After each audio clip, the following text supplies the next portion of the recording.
We are here in sunny Florida doing a double unboxing and review so that you know what to do so you don't have to bring your awning in every time you leave.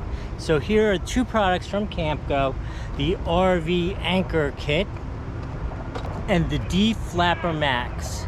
Yeah, that's right, we're in Florida, and as we all know, every afternoon a thunderstorm or something rolls in, and I'm just tired of having to bring my awning in, put it out every single time we come and go. So using these two, it'll secure the awning so something short of a major storm or a hurricane, you know, like serious storm, anything short of that, your normal afternoon rain shower, the awning should be just fine and safe.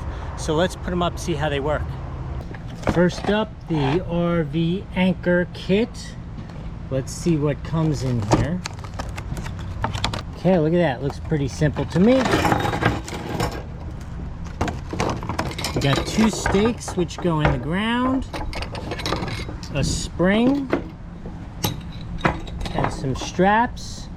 Pretty straightforward. Let's set it up. I'll show you what it looks like.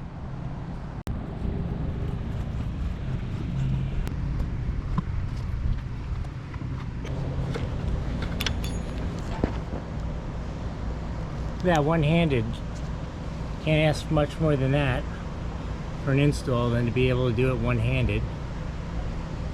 That's how it goes there. Spring goes on the mount. Hook the strap onto the spring.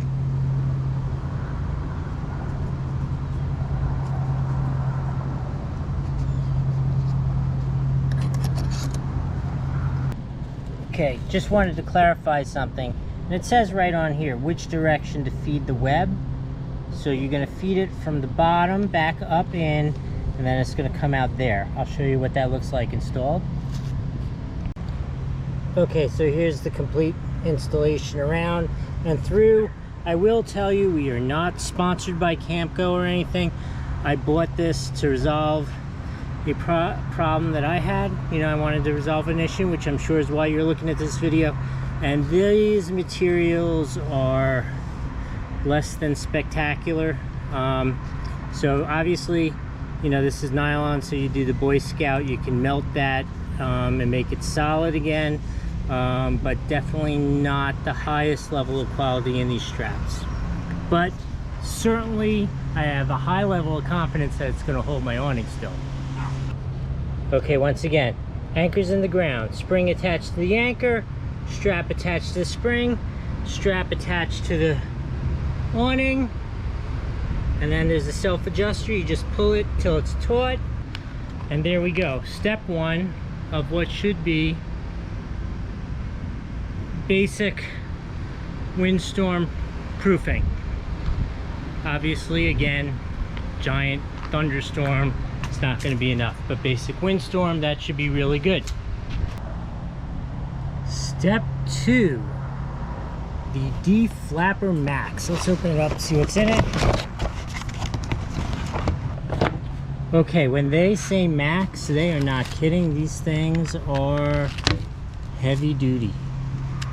Very simple. All that happens is this attaches to the awning. Just loosen it up, pinch the awning in it, tighten it up a little bit, and this velcros onto the support strap, and that will keep the awning from flapping when there's a side wind. Okay, right now I have my awning down low so that I could do this demonstration for you easily. We're going to attach this here and then the velcro to the outside arm. Because it's low, it's a little farther than it would normally be, but let's set it up. You'll get the point. Clamps attached. You'll notice there's nice rubber coating on the inside, nice thick chunk of rubber, so you're not going to damage the tarp. And also this is spring loaded, so at some point, if it needed to, it could release before it ripped anything. Let's attach this. Voila, there we go. This is attached to here. It's not even as janky as I thought it would be because, again, like I said, the awning's low. It's actually attached pretty nicely. You can see this is going to keep it from flapping in the wind wildly, and I think that'll reduce potential damage a lot. It'll keep this nice and stable. So between this attached to the awning and this attached to the ground. And I love that it's spring loaded, right? So it's not super rigid. Now I can be comfortable just going out for the afternoon without having to worry every single time that I put the awning back in.